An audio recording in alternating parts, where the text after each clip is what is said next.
The pandemic has upended people's lives, leading to millions of people unable to work due to lockdowns or social distancing regulations. But at the same time, there have been huge government support schemes introduced to stabilise family incomes. Given all this, what has been the effect on households' material living standards? In new research funded by the Joseph Rowntree Foundation, we look at data on deprivation over the course of the pandemic to understand how living standards have changed.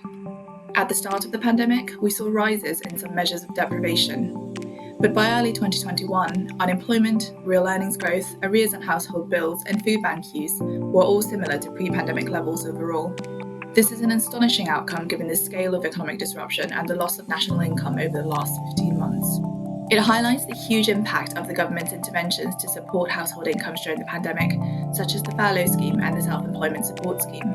But these figures mask groups who have seen clear increases in hardship. The group most clearly struggling, particularly at the start of the pandemic, were self-employed people who had lost all work during the first lockdown. They saw a sharp worsening deprivation in the wake of the pandemic, which has only partly receded since. In spring 2020, the share of these workers behind on at least one of their household bills jumped from 2% to 13%. In early 2021, it was still high at 15%. This suggests that the fact that many of the self-employed have not been eligible for support has had a real impact on them. Another group who saw significant increases in deprivation were those from ethnic minority groups. At the start of 2021, 1 in 6 people from ethnic minority groups were behind in their bills, still higher than pre-pandemic. Changes in the labour market, how many jobs were available and how much they paid, disproportionately affected these groups. For example, at the start of 2021, the share of Pakistani and Bangladeshi adults living in households where all adults were either jobless or furloughed remained 10 percentage points higher than pre-pandemic. This is because, before the pandemic hit, a large proportion of these households relied on income from a single earner. There has been a lot of interest in how the pandemic has affected younger adults who have had their careers particularly disrupted.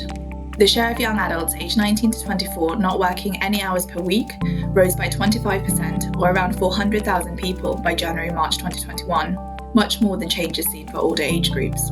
However, we do not find evidence of increased deprivation among young adults.